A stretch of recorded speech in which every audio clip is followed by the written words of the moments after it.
நீ அடிமையாக இருக்க, நீ தேவனுடைய சமூகத்தில் நிலைத்திருக்க முடியாது. நான் தேவனுக்கு குமாரனாக இருக்கிறேன், நான் என்றென்றைக்கும் நிலைத்திருக்கிறேன். கிறிஸ்துவுக்குள்ள பிறந்த குழந்தையாகவே சத்தியத்தை அறியாமல் சத்தியத்தில் நடக்காமல் பிள்ளையாகவே இருக்கிறவர்கள் எப்பொழுதும் அடிமைகளாகவே இருக்கிறார்கள். இயேசு சொல்லுகிறார், நான் பிதாவுக்கு பிரியமானதை செய்கிறேன். பிதா என்னோடு கூட இருக்கிறார், உன் கூடயும் இருக்கணுமா?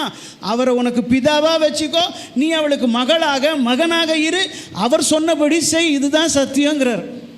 என் எஜமான் என்னை எதற்காக வைத்திருக்கிறாரோ, என் எஜமான் என்னை எதற்காக இந்த பூமியிலே படைத்திருக்கிறாரோ, என் எஜமான் என்னை எதற்காக ரட்சித்திருக்கிறாரோ, என் எஜமான் எதற்காக எனக்காக ஜீவனை கொடுத்து எனக்கு புதிய வாழ்வை தந்திருக்கிறாரோ, அது நிறைவேற நான் உண்மையாக என்னை நான் விதைத்து விருட்சமாக வளருவேன். என்னுடைய தீர்மானத்தின் பிரகாரம் அல்ல, என்னுடைய நோக்கத்திற்காக அல்ல, அவருடைய தீர்மானம், அவருடைய நோக்கம், அவருடைய சித்தத்திற்காக என்னை அழைத்திருக்கிறார். நான் அவரிடத்தில் அன்பு கூறுவேன்.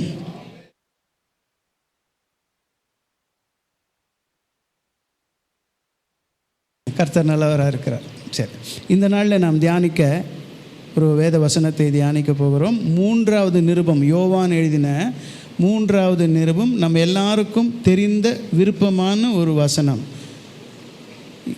2வது வசனம், பிரியமானவனே, உன் ஆத்துமா வாழ்கிறது போல நீ எல்லாவற்றிலும் வாழ்ந்து சுகமாக இருக்கும்படி வேண்டுகிறேன். நாம் வேண்டிக் கொள்ளலாம். தகப்பனே, இந்த கால வேளையிலும் எங்கள் ஆண்டவர் இயேசுவின் நாமத்தினாலே திருச்சபையாய் உம்முடைய பாதத்துக்கு வந்திருக்கிறோம். வாசிக்கப்பட்ட இந்த வேத வாக்கியத்தை கொண்டு நீர் எங்களோடு பேச விரும்பி இருக்கிற, திட்டம் பண்ணி இருக்கிற உம்முடைய வார்த்தைகளை எங்களோடு பேசும்.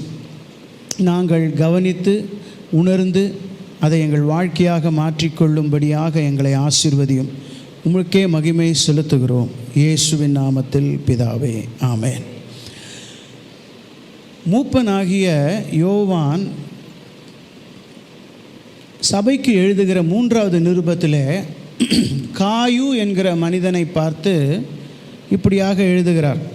முதல் வசனத்தில் வாசிக்கிறோம், மூப்பனாகிய நான் சத்தியத்தின்படி நேசிக்கிற பிரியமான காயுவுக்கு எழுதுகிறதாவது. அந்த சபையில் வார்த்தையை மீறி நடக்கிறவர்களும் அக்கிரமம் செய்கிறவர்களும் சில பேர் இருக்கிறார்கள். அதற்கு ஒரு தலைவனும் இருக்கிறான். அந்த சபையில் சத்தியத்தினால் சாட்சி பெற்ற ஒருவனும் இருக்கிறான், அதுக்கும் ஒரு கூட்டம் இருக்கிறது.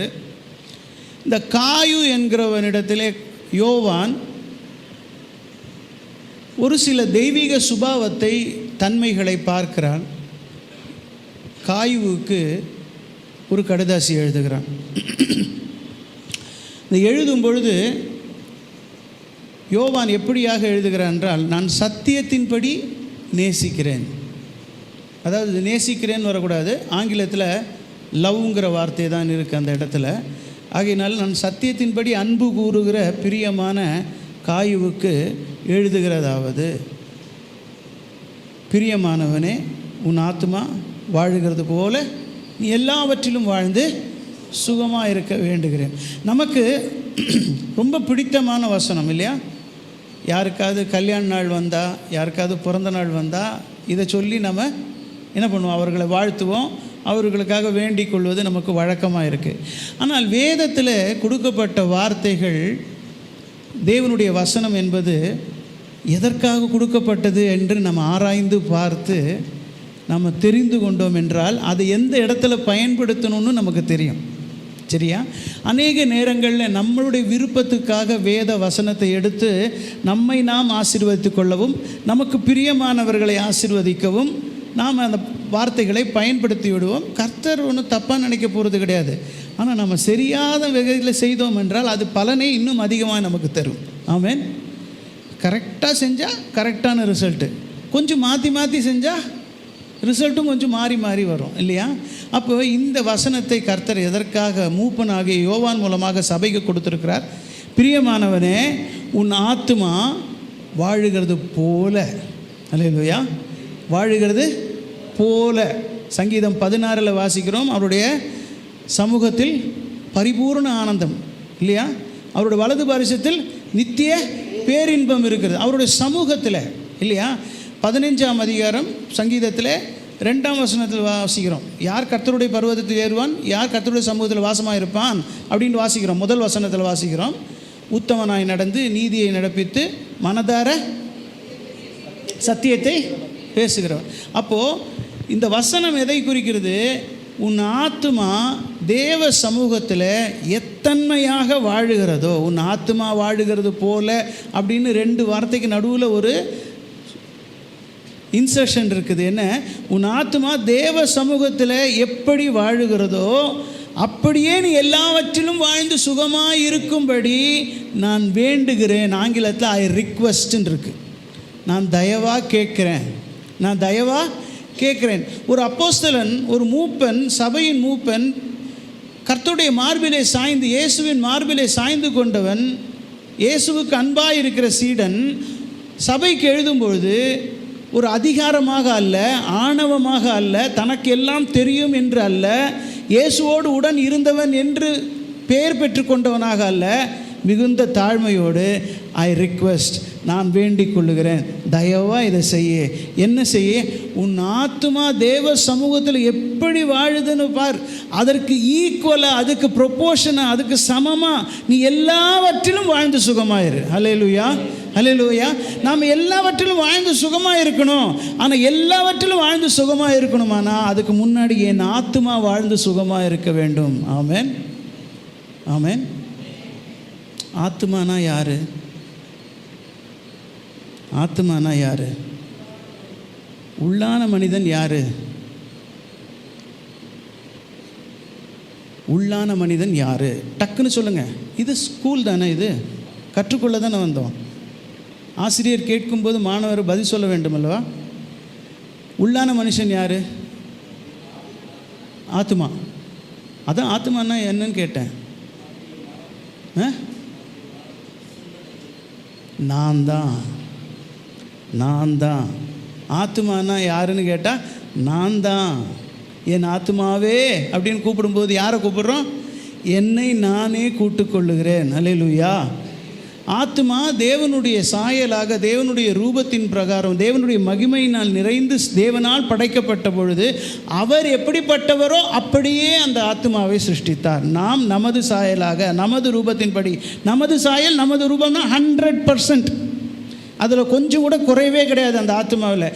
அவருடைய எண்ணம், அவருடைய சிந்தை, அவருடைய தீர்மானம், அவருடைய வாழ்க்கை எல்லாவற்றையும் வைத்து அந்த ஆத்துமாவை சிருஷ்டித்தார். அவரை போலவே சிருஷ்டித்தார்.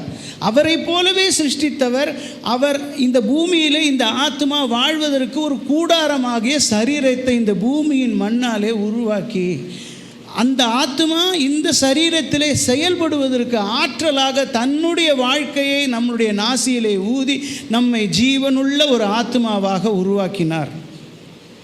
அந்த ஜீவனுள்ள ஆத்மாவோடு எப்பொழுதும் பழகுவதற்கு அவர் இறங்கி வந்து ஏதேன் தோட்டத்திலே பழகி கொண்டிருந்தார். பாவம் ஆத்மாவை ஆளுகை செய்து, பாவம் தேவனை விட்டு ஆத்மாவை பிரித்ததினாலே தேவன் இறங்கி வந்து அவர்களோடு சேர, பழக, நேரம் செலவழிக்க முடியாமற் போனது.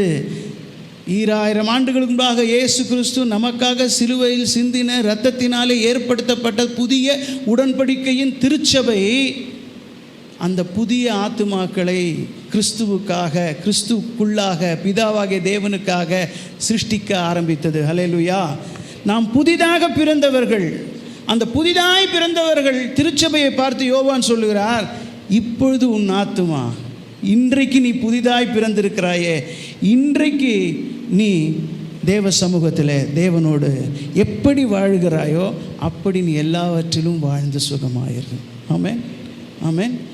இந்த வசனம் அனுதினமும் தியானிக்க வேண்டிய வசனம். காலையில் எழுந்த உடனே, அப்பா என் ஆத்மா உன்னோடு இருக்கணும், என் ஆத்மா உன்னோடு இருக்கணும், என் ஆத்மா உன் சமூகத்தில் எப்பொழுதும் இருக்கணும், என் நினைவெல்லாம் உம்முடையதாக இருக்கணும். அல்லேலூயா, அல்லேலூயா, அல்லேலூயா. இது பிறந்த நாள் அன்னைக்கு சொல்லக்கூடிய வசனம் இல்லை, பிறந்த ஒவ்வொரு நாளும் சொல்ல வேண்டியது. அல்லேலூயா. தூங்கி பிழைத்து கடந்து எழுந்திருக்கிற ஒவ்வொரு காலையிலும், அப்பா இந்த நாள் முழுவதும் என் ஆத்மா உன் சமூகத்தில், நீர் என்னோடு கூட இருக்கணும், நம்ம 2 பேரும் சேர்ந்து இருக்கணும்ப்பா, நான் உம்மோடு இணைந்து இருக்கணும்ப்பா. அல்லேலூயா, அல்லேலூயா, அல்லேலூயா. அப்போது கர்த்தர் இந்த வேதத்தில் நமக்காக வைத்திருக்கவைகள் யாவும் நம்முடையதாய் மாறும், அறிக்கையிட்ட பிரகாரம். ஆமென். சரி, இப்போது இதை காயுவுக்கு எழுதுவதற்கு யோவானுக்கு ஒரு நோக்கம் உண்டு. ஏனென்றால் யோவான் சத்தியத்தின்படி எழுதுகிறாராம். அப்படி தான் அந்த அதிகாரம் ஆரம்பிக்கும், சத்தியத்தின்படி எழுதுகிறார். அப்போ காயுவினிடத்திலே இதை சொல்லுவதற்கான ஒரு நோக்கத்தை யோவான் அறிந்திருக்கிறார். எப்பொழுதுமே ஒரு ஆசிரியர் நல்ல மாணவர்களை இன்னும் அதிகமாய் உத்வேகப்படுத்துவார்கள். ஒருத்தன் நல்லா படிக்கிறான்னா அவனை இன்னும் கொஞ்சம் 60 மார்க் வாங்குறவனை 80 மார்க் வாங்க வைக்கணும், 80 மார்க் வாங்குறவனை 100 மார்க் வாங்க வைக்கணும் என்று எந்த ஒரு ஆசிரியரும் முனைப்போடு செயல்படுவார்கள். அப்படித்தானே? 30 மார்க் வாங்குறவனை கூட என்ன பண்ணுவார், 50 மார்க் வாங்க வைக்கணும். அவன் ஏதோ ஒன்று படிக்கிறான், அப்படித்தானே? அவன் ஏதோ ஒரு முயற்சி பண்ணுறான். அதுபோல் காயுவுக்குள்ளாக இந்த ஆசீர்வாதத்தை பெற்றுக்கொள்ள அவனுக்குள்ளாக 3 தன்மைகளை யோவான் பார்க்கிறான். அந்த 3 தன்மைகள் நமக்குள்ளாக இருக்கும் என்றால், அந்த 3 தன்மைகளை நாம் நம் வாழ்க்கையாக அபியாசப்படுத்துவோம் என்றால், நம்மளுடைய ஆத்துமாவும் அவருடைய சமூகத்தில் அனுதினம் வாழும். ஆமென். ஹல்லேலூயா. ஒன்று நினச்சிக்கோங்க, அவருடைய சமூகத்தில் நான் வாழ்ந்தால் என் உலக வாழ்க்கை அவரால் நிறைவாக நடத்தப்படும். ஆமென். இது வாக்கு தத்தம். அப்போ அவர் சமூகத்தில் நான் வாழ்வதற்கு காயுவினிடத்தில் காணப்பட்டதான 3 காரியங்களை என் வாழ்க்கையாக நான் மாற்றிக்கொள்ள விரும்புகிறேன். ஹல்லேலூயா. நம்ம ஒன்றொன்றாக நாம் பார்க்க போகிறோம். முதலாவது காரியம் என்னவென்றால் 3வது வசனம், சகோதரர் வந்து நீ சத்தியத்தில் நடந்து கொள்ளுகிறாய் என்று உன்னுடைய உண்மையை குறித்து சாட்சி கொடுத்த போது மிகவும் சந்தோஷப்பட்டேன். நல்லா கவனிங்க. சகோதரர் வந்து நீ சத்தியத்தில் நடந்து கொள்ளுகிறாய் என்று உன்னை குறித்து சாட்சி கொடுத்தார்கள். சத்தியத்தில் நடந்து கொள்வது, நமக்கு எல்லாருக்கும் சத்தியம்னா என்னன்னு தெரியும், அப்படி தானே? தெரியுமா தெரியாதா? நான் கேட்டால் பதில் சொல்லணும். சத்தியம் தெரியும்ல? ரொம்ப சாமர்த்தியமான மாணவர்களாக இருக்கக்கூடாது. சத்தியம் தெரியுமா தெரியாதா? அப்படின்னா என்ன? கர்த்தருடைய வார்த்தையே சத்தியம். இது ரொம்ப அழகான பதில். இதுக்கு மேலே உங்களை கேள்வி கேட்கக்கூடாதுங்கிறதுக்காகவே சொல்லப்பட்ட வார்த்தை. சரி, கர்த்தர் நல்லவராக இருக்கிறார். யோவான் 14:6 சொல்லுகிறார், நானே சத்தியமாக இருக்கிறேன், என்னை இல்லாமல் ஒருவனும் பிதாவினிடத்தில் வர முடியாது என்று சொல்லுகிறார்.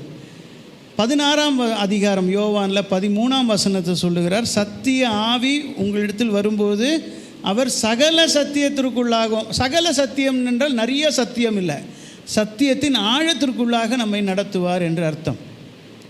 நாம் ரட்சிக்கப்படும் போது ஒரு சத்தியத்தை நாம் கேட்டு விசுவாசித்து ரட்சிக்கப்படுகிறோம். ஆனால் அது மாத்திரமே நம்மை பரலோகம் கொண்டு போய் சேர்க்காது. அதை நம்மை ரட்சிப்பின் ஆரம்ப வாசலில் தான் உட்பிரவேசிக்க நமக்கு வழிவகை செய்கிறது. ஆனால் இந்த ரட்சிப்பின் வாழ்க்கை முழுவதுமாக நாம் சத்தியத்தை அறிந்து கொள்ள, சத்தியத்தின் ஆழத்திற்குள்ளாக போக நம்மை ஆவியானவர் நடத்துவதற்காகத்தான் அவருக்கு பேர் சத்திய ஆவியானவர். நான் அவரை அறிந்து கொள்வதும் சத்தியம். கர்த்தருடைய வார்த்தை சத்தியம் என்றால் வார்த்தையாக இருக்கிற கர்த்தரை அறிந்து கொள்வது சத்தியம். அல்லேலூயா, அல்லேலூயா. அதுதான் இயேசு யோவான் 8ஆம் அதிகாரத்தில் 32ஆம் வசனத்தில் சொன்னார், சத்தியத்தையும் அறியுங்கள், சத்தியம் உங்களை விடுதலை ஆக்கும். ஆங்கிலத்தில் you shall know the truth and the truth shall deliver யூன்னு இருக்கும். ஆனால் தமிழில் தான் இன்னும் அழகாக இருக்கும், சத்தியத்தையும் அறியுங்கள். யும் அப்படின்னா என்ன அர்த்தம்? கர்த்தருக்கு தெரியும், இவன் நல்லா படிப்பான், எத்தனையோ பட்டம் வாங்குவான், எங்கெங்கெல்லாமோ போய் படிப்பான், ஆனால் சத்தியத்தையும் படி, அதையும் படி. ஹல்லேலூயா, ஹல்லேலூயா. நீ படித்த எந்த பட்டமும் உன்னை விடுதலையாக்காது, நீ படித்த சத்தியம் மாத்திரம் உன்னை விடுதலையாக்கும். அதனால் அதையும் சேர்த்து படிங்கிறார். ஹல்லேலூயா, ஹல்லேலூயா. அப்போ நம்ம வாழ்க்கையில் நமக்கு ஒன்று வேணும், நான் சத்தியத்தில் நடந்து கொள்ள நான் சத்தியத்தை படிக்க வேண்டும், சத்தியத்தை அறிந்து கொள்ள வேண்டும். சரியா? இப்போ சத்தியத்தை நான் அறிந்து கொள்வதற்கு நான் சில காரியங்களை உங்களோடு பகிர்ந்து கொள்ள விரும்புகிறேன். சத்தியத்தில் நடக்கிறது. யோவான் 10ஆம் அதிகாரத்தில் வாசிங்க பார்க்கலாம், யாராவது 1வது வசனத்துலேருந்தே வாசிங்க. மெய்யாகவே மெய்யாகவே நான் உங்களுக்கு சொல்லுகிறேன், ஆட்டு தொழுவத்துக்குள் வாசல் வழியாய் பிரவேசியாமல் வேறு வழியாய் ஏறுகிறவன் கள்ளனும் கொள்ளைக்காரனுமாய் இருக்கிறான். வாசல் வழியாய் பிரவேசிக்கிறவனோ ஆடுகளின் மேய்ப்பனாய் இருக்கிறான். ஆடுகளின் மேய்ப்பனாய் இருக்கிறான். வாசலை காக்கிறவன் அவனுக்கு திறக்கிறான். ஆடுகளும் அவன் சத்தத்துக்கு செவி கொடுக்கிறது. ஆடுகளும் அவன் சத்தத்திற்கு செவி கொடுக்கிறது. அவன் தன்னுடைய ஆடுகளை பேர் சொல்லி கூப்பிட்டு அவைகளை வெளியே நடத்தி கொண்டு போகிறான். அவன் தன்னுடைய ஆடுகளை வெளியே விட்ட பின்பு அவைகளுக்கு முன்பாக நடந்து போகிறான். ஆடுகள் அவன் சத்தத்தை அறிந்திருக்கிறபடியினால் அவனுக்கு பின் செல்லுகிறது. போதும், நல்லா கவனிங்க. இந்த இடத்துல எல்லாமே சத்தம் சத்தம் சத்தம்னு ஒரு வார்த்தை கேட்குறது இல்லையா? என்ன சத்தம் கேட்குறதா? ஆடுகளும் அவன் சத்தத்துக்கு செவி கொடுக்கிறது. 3வது வசனம். 4வது வசனம், ஆடுகளுக்கு முன்பாக நடந்து போகிறான். ஆடுகள் அவன் சத்தத்தை அறிந்திருக்கிறபடியால். செவி கொடுக்கிறது. ஏன் செவி கொடுக்கிறது? சத்தத்தை அறிந்திருக்கிறபடியால். அது மாத்திரம் இல்லை, 5வது வசனத்தில் அந்நியருடைய சத்தத்தை அறியாதபடியினாலே அவைகள் அந்நியனுக்கு பின் செல்லாமல் அவனை விட்டு போகும். நல்லா கவனிச்சுக்கோங்க. இந்த சத்தம், ஏன் இந்த சத்தத்தை குறித்து சொல்லுகிறேன் என்றால், யோவான் 18:37 எடுத்து வாசிங்க. பிலாத்து இயேசுவை பார்த்து, அப்பொழுது பிலாத்து அவரை நோக்கி, அப்படியானால் நீ ராஜாவோ? நீர் ராஜாவோ? இயேசு பிரதியுத்தரமாக, நீ சொல்லுகிறபடி நான் ராஜாதான். நீர் சொல்லுகிற பிரகாரம் நான் ராஜாதான். சத்தியத்தை குறித்து சாட்சி கொடுக்க நான் பிறந்தேன். சத்தியத்தை குறித்து சாட்சி கொடுக்க நான் வந்தேன். இதற்காகவே இந்த உலகத்தில் வந்தேன். இதற்காகவே இந்த உலகத்திற்கு வந்தேன். சத்தியவான் எவனும் என் சத்தம் கேட்கிறான் என்றார். என் சத்தம் கேட்கிறான். நல்லா கவனிங்க. விசுவாசியெல்லாம் என் சத்தம் கேட்கிறான்னு இயேசு சொல்லலை. சத்தியவான் எவனோ அவன் என் சத்தம் கேட்பான். அப்படின்னா என்ன அர்த்தம்?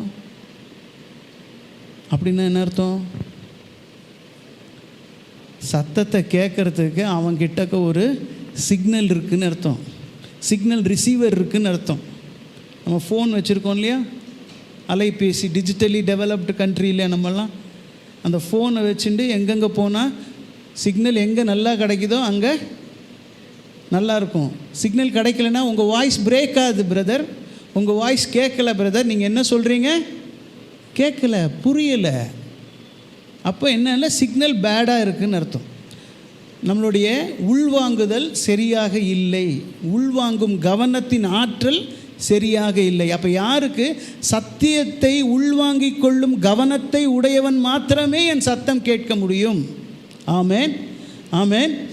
திரளான ஜனங்களிடத்தில் உவமைகளாய் பேசுகிறீர்களே என்று சீஷர்கள் இயேசுவை பார்த்து கேட்கும்போது இயேசு சொல்கிறார், அவர்களுக்கோ அது அருளப்படவில்லை, பரலோகன் ராஜ்யத்தின் ரகசியங்களே அறிந்து கொள்ள உங்களுக்கு அருளப்பட்டிருக்கிறது. அப்படின்னா கவனம் கொடுக்கப்பட்டிருக்கிறது, கவனிக்கும் தன்மை கொடுக்கப்பட்டிருக்கிறது. அல்லேலூயா. அந்த அதிகாரத்திலும் விதைக்கிறவனை குறித்து எல்லா காரியங்களும் விவரமாய் அறிவித்து விட்டு கற்றுக் கொடுத்து விட்டு இயேசு கேட்பார், உங்களுக்கு புரிந்ததா அப்படின்னு கேட்பார். சீஷர்கள் ஆம் ஆண்டவரே புரிந்ததுன்னு சொல்லுவார்கள். அவர்களுக்கு புரிஞ்சுதா இல்லையான்னு அவர்களுக்கு தான் தெரியும். அல்லேலூயா. நம்மளும் சொல்கிறோம், ஆமாம் எனக்கு தெரியும் சத்தியம்னா. தெரியுமா? தெரியாதே. ஏன் தெரியாது? கர்த்தரை அறிந்து கொள்வதின் ஆற்றல் எனக்குள்ளாக இருக்க நான் என்னை அர்ப்பணித்து ஆண்டவரிடத்தில் கேட்க வேண்டும். ஆமேன், ஆமேன். ரட்சிப்பின் வாழ்க்கையில் எனக்கு என்ன முக்கியம்?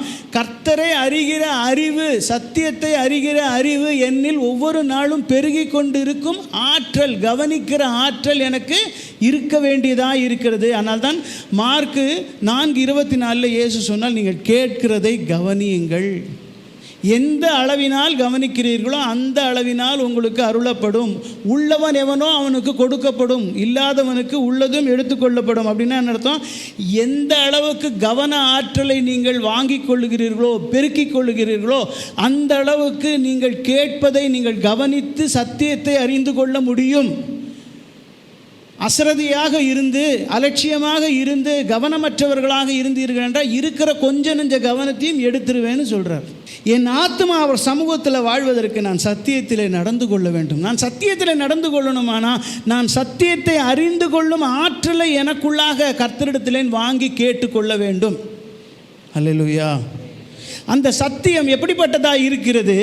இந்த உலகத்துக்குரியதாக அல்ல, பரலோகத்துக்குரியதாக இருக்கிறது. அல்லேலூயா.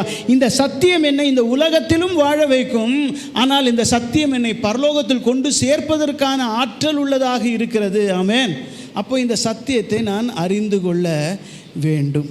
சரி, இந்த சத்தியத்தை குறித்து நாம் வாசிக்கும் பொழுது அதே யோவான் 8ஆம் அதிகாரத்தை எடுத்துக்கொள்ளுங்கள். 29 வாசிங்க. என்னை அனுப்பினவர் என்னுடனே கூட இருக்கிறார்.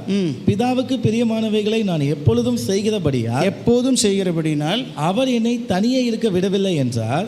இவைகளை அவர் சொல்லுகையில் அநேகர் அவரிடத்தில் விசுவாசம் வைத்தார்கள். இயேசு தம்மை விசுவாசித்த யூதர்களை நோக்கி, தன்னை நம்பினவர்களை நோக்கி இயேசு சொல்லுகிறார், நீங்கள் என் உபதேசத்தை நிலைத்திருந்தால். அப்படின்னா என்ன அர்த்தம்? என் உபதேசத்தில் நிலைத்திருந்தால் அப்படின்னா என்ன அர்த்தம்? நான் சொன்னபடி வாழ்ந்தால், நான் சொல்லுகிறபடி நீங்கள் வாழ்க்கை வாழ்ந்தால் நீங்கள் மெய்யாகவே என்னுடைய மாணவர்களாக இருப்பீர்கள் அப்படின்னு சொல்லுகிறார். நான் சொல்லுகிறது என்ன? சத்தியம். சத்தியத்தையும் அறியுங்கள், சத்தியம் உங்களை விடுதலையாக்கும். நல்ல கவனிங்களேன். இயேசு சொல்லுகிறார், வருத்தப்பட்டு பாரம் சுமக்கிறவர்களே நீங்கள் எல்லாரும் என்னிடத்தில் வாருங்கள், நான் உங்களுக்கு என்ன தருகேன்னு சொன்னார். ஆனால் அவராக தந்தார். வசனம் சொல்கிறது, என் நுகத்தை ஏற்றுக்கொண்டு என்னிடத்தில் கற்றுக்கொள்ளுங்கள், நான் சாந்தமும் மனத்தாழ்மையுமாக இருக்கிறேன், கற்றுக்கொள்ளுங்கள், அப்பொழுது உங்களுக்கு இளைப்பாறுதல் கிடைக்கும்னார். தருவேன்னு சொல்லலை. நல்லா கவனிச்சுக்கோங்க. நான் தரேன்னு என்கிட்ட வாங்கன்னு சொல்லிட்டு வந்த பிறகு என்ன சொல்கிறார்? நான் சாந்தமாக இருக்கேன், நான் மனத்தாழ்மையாக இருக்கேன், என்னோடு சேர்ந்து என்னிடத்தில் கற்றுக்கொள்ளுங்கள், அப்பொழுது உங்கள் ஆத்மாக்களுக்கு அது கிடைக்கும்னார். அப்போ அவர் என்ன சொல்கிறார்? நான் தரமாட்டேன், நான் கற்றுத்தரேன், நான் கற்றுத்தருகிறது போல நீங்கள் வாழ்ந்தால் அது உங்களுக்கு கிடைக்கும். அல்லேலூயா, அல்லேலூயா. அதே போல் இங்கே சொல்கிறார், நீங்கள் நான் சொல்லுகிற பிரகாரம் வாழ்ந்தால் என்னுடைய மாணவர்களாக இருப்பீர்கள், நான் சொல்லுகிற சத்தியத்தையும் நீங்கள் அறிந்து கொண்டால் அந்த சத்தியம் உங்களை விடுதலையாக்கும். நான் அல்ல, நான் சொல்லி கொடுக்குற வாழ்க்கை உங்களை விடுதலையாக்கும். ஆமென். நான் தெளிவாக பேசுகிறேன்னா உங்களுக்கு எல்லாம் புரியுதானே? புரியலைன்னா கேள்வி கேட்கணும், கேள்வி கேட்டால் பதிலும் சொல்லணும், புரியலைனாலும் கேள்வி கேட்கணும், அப்போ தான் படிக்க முடியும். சரியா? அப்போது நான் சொல்லுகிற சத்தியத்தின்படி நீங்கள் வாழ்ந்தால் அந்த சத்தியம் உங்களை விடுதலையாக்கும். இதை சொல்லும்போது யூதர்களுக்கு புரியலை. ஏன் யூதர்களுக்கு புரியலை தெரியுமா? 1500 ஆண்டு காலமாக மோசேயின் மூலமாக கொடுக்கப்பட்ட நியாயப்பிரமாணத்தின்படியாக ஒரு வழிபாட்டை, ஒரு மதத்தை உருவாக்கி ஓய்வு நாள் தூரம் கர்த்தரை தொழுது கொள்ளுகிறவர்களாக ஒரு மதமாக யூதம் உருவானதே அல்லாமல் அது மார்க்கமாக ஏற்படவில்லை, அது வழியாக வாழ்க்கையாக மாறவில்லை. அது வழக்கமாக மாறித்து வாழ்க்கையாக மாறலை.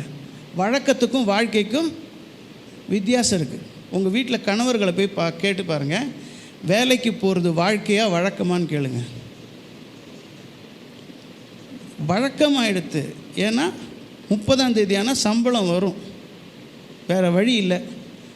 வாழ்க்கையாக நீ சந்தோஷமாக வாழு, நான் யாராவது சம்பளம் தரேன்னு சொன்னால் நான் வீட்டில் உட்காந்து ஜாலியாக இருப்பேன். எல்லா புருஷனும் இப்போ மனைவிகளும் அப்படி தான் இருக்கிறார்கள் இல்லையா?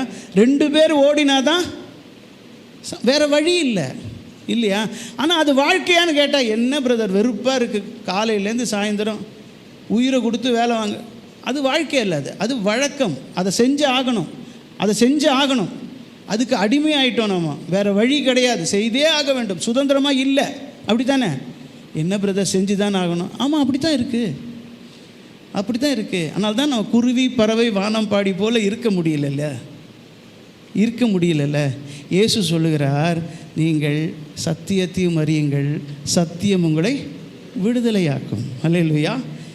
இது யூத மதமாக இருக்கிற அந்த ஜனங்கள், இயேசு சொல்லுகிறார், நான் பிதாவுக்கு பிரியமானவைகளே செய்கிறபடினால் பிதா என் மேல் அன்பாக இருக்கிறார், அவர் என்னை விட்டு விலகுவதில்லைன்னு எல்லாருக்கும் ஆசையாக இருக்குது. உன்னை போலவே பிதா என்னோடு கூட இருக்கணும், உன் கூட இருக்கிறது போலவே என் கூட இருக்கணும் அப்படிங்கிறதுனால தான் இயேசுவின் மேல் விசுவாசம் வைத்தார்கள்.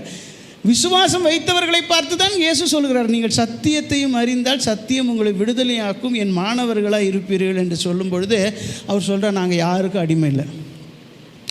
யாருக்கும் அடிமை இல்லை. தாங்கள் எதற்கு அடிமைகளாக இருக்கிறோம் என்று அன்றைக்கு யூதர்களுக்கும் தெரியாது, இன்றைக்கு மதமாக இருக்கிற கிறிஸ்தவர்களுக்கும் தெரியாது. நாம் விடுதலை ஆயிட்டோம், நான் ரட்சிக்கப்பட்டு விட்டேன் என்று சொல்லுகிற நம்மளை நாம் தற்பரிசோதனை பண்ணி கொண்டால் நாம் அநேக காரியங்களுக்கு அடிமைகளாக இருப்பதை நம் மனசாட்சி நமக்கு சொல்லி கொடுக்கும். அப்போ அந்த அடிமைத்தனத்திலிருந்து என்னை விடுதலை ஆக்குவதற்கு நான் சத்தியத்தை அறிந்து கொள்ள வேண்டும். ஆமென்.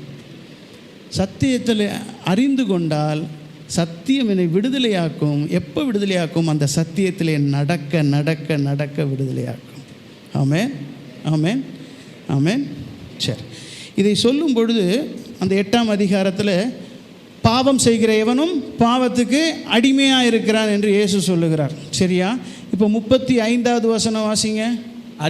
அடிமையானவன், இயேசு சொல்லுகிறார், அடிமையானவன் என்றென்றைக்கும் வீட்டிலே நிலைத்து இரான், குமாரனோ என்றென்றைக்கும் நிலைத்திருக்கிறார். அடிமையானவன் என்றென்றைக்கும் வீட்டிலே நிலைத்து இரான். அடிமைனா யார்? வேலை செய்கிறவன், தாசன், நமக்கு கீழே இருக்கிறவன். சரியா? நம்ம வீட்டுக்கு வேலைக்கு வர்றாங்க, வேலை செஞ்சுட்டு அவங்க வீட்டுக்கு போயிடுவாங்க. அப்படி தானே? நம்ம வீட்டில் இருப்பாங்களா? நம்மளோட உணவு உட்கொள்வாங்களா? எப்பொழுதும் நம்மளுடைய உரிமைகளை அவங்களுக்கு கொடுப்போமா? நம்மளுடைய அதிகாரத்தை அவங்களுக்கு கொடுப்போமா? நம்மளுடைய ஆஸ்தியில் அவங்களுக்கு பங்கு கொடுப்போமா? யாராவது ஒருத்தர் பண்ணுவாங்க, ரத்தன் டாட்டா மாதிரி. எல்லாரும் பண்ண மாட்டாங்க. அப்படித்தானே? அப்படித்தானே? அப்போ அடிமையானவன் வீட்டில் என்றென்றைக்கும் நிலைத்திருக்க மாட்டான். அவனுக்கு அங்கே நிலை கிடையாது, அவனுக்கு அங்கே உரிமை கிடையாது, அவனுக்கு அங்கே அதிகாரம் கிடையாது. ஆனால் குமாரனோ அப்படின்னு என்ன அர்த்தம்? என்றென்றைக்குமே நிலைத்திருக்கிறார். யார் அதை சொல்லுகிறார்? அவர் தன்னை உதாரணமாக காட்டி, நீ அடிமையாக இருக்க, நீ தேவனுடைய சமூகத்தில் நிலைத்திருக்க முடியாது, நான் தேவனுக்கு குமாரனாக இருக்கிறேன், நான் என்றென்றைக்கும் நிலைத்திருக்கிறேன்.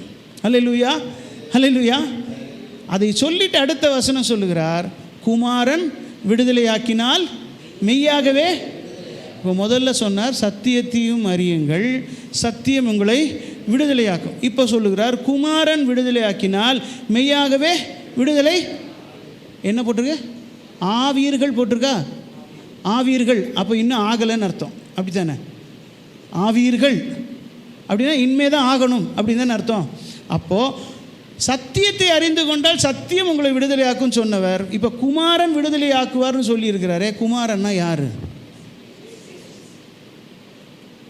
அவர் குமாரன் தான். இப்போ நீங்களும் நானும் யார்? நீங்களும் நானும் யார்? புதிய ஆத்மாவை சிருஷ்டிக்கப்பட்டு ரட்சிக்கப்பட்டு திருச்சபையில் உட்கார்ந்துருக்கிற நீங்களும் நானும் தேவனுடைய பிள்ளைகளா? குமாரரும் குமாரத்திகளுமா இருக்கோமா? எப்போ குமாரராக இருக்கிறோம்? கலாத்தியர் 4:1 அதிகாரத்திலேருந்து வாசிங்க.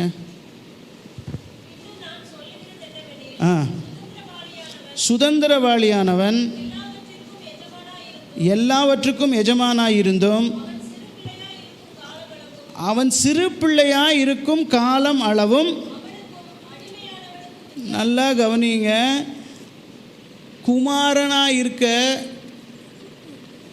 இருக்கக்கூடியவன் சுதந்திரவாளியாக இருக்கிறான், ஆனால் சிறு பிள்ளையாக இருக்கிறவன் அடிமைக்கு சமமாக இருக்கிறான். அப்படின்னா என்ன அர்த்தம்? கிறிஸ்துவுக்குள்ள பிறந்த குழந்தையாகவே சத்தியத்தை அறியாமல் சத்தியத்தில் நடக்காமல் பிள்ளையாகவே இருக்கிறவர்கள் எப்பொழுதும் அடிமைகளாகவே இருக்கிறார்கள். முதிர்ச்சி அடைந்து குமாரர்களாய் மாறுகிறவர்கள், சத்தியத்தில் அறிவில் வளர்ந்து சத்தியத்தினாலே நடக்கிறவர்களாக, சத்தியத்தின் வழி நடக்கிறவர்களாக இருக்கிறவர்கள் முதிர்ச்சி அடைந்து குமாரர்களாக மாறுகிறார்கள். அல்லேலூயா.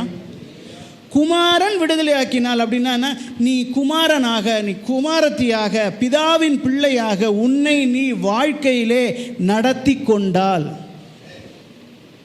இயேசு சொல்லுகிறார், நான் பிதாவுக்கு பிரியமானதை செய்கிறேன், பிதா என்னோடு கூட இருக்கிறார், உன் கூடயும் இருக்கணுமா? அவரை உனக்கு பிதாவாக வச்சுக்கோ, நீ அவளுக்கு மகளாக மகனாக இரு, அவர் சொன்னபடி செய். இதுதான் சத்தியங்கிறார். சத்தியம்னா என்ன? எங்கள் அப்பா என் கூட இருக்கிறார், நான் அவளுக்கு மகனாக இருக்கிறேன் மகளாக இருக்கிறேன், அவர் சொன்னபடி வாழ்வேன். சத்தியம்னா என்ன?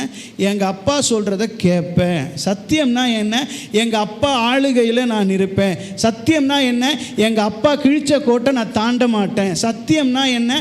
அப்பாவுக்கு பிரியமாக இருக்க நான் முயற்சி செய்வேன். சத்தியத்தையும் அறியுங்கள்.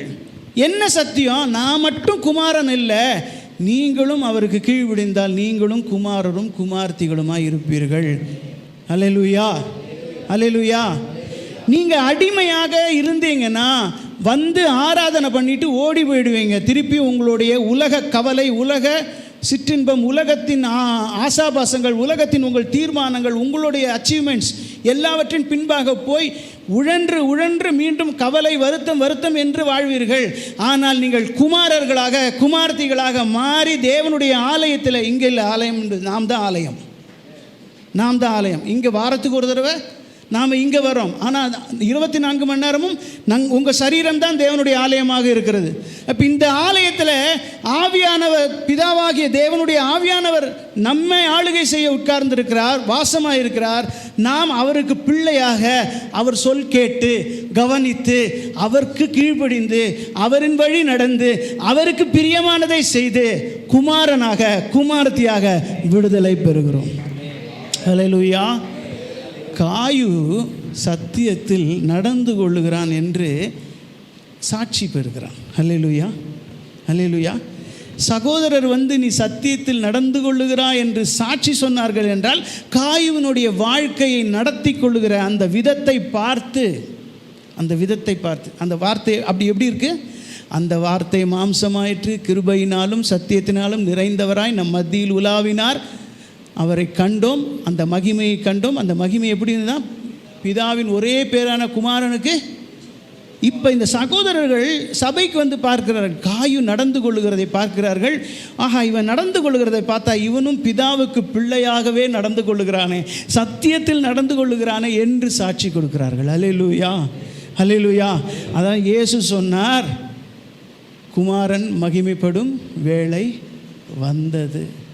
இன்றைக்கு என்னை பார்க்க எருசலேமுக்கு வந்த கிரேக்கர்கள் நாளை என்னை பார்க்க இங்கே வர வேண்டாம், நான் எல்லா இடத்திலும் எல்லாருக்குள்ளும் வாழ்க்கையாக மாறியிருப்பேன். அல்லேலூயா, அல்லேலூயா.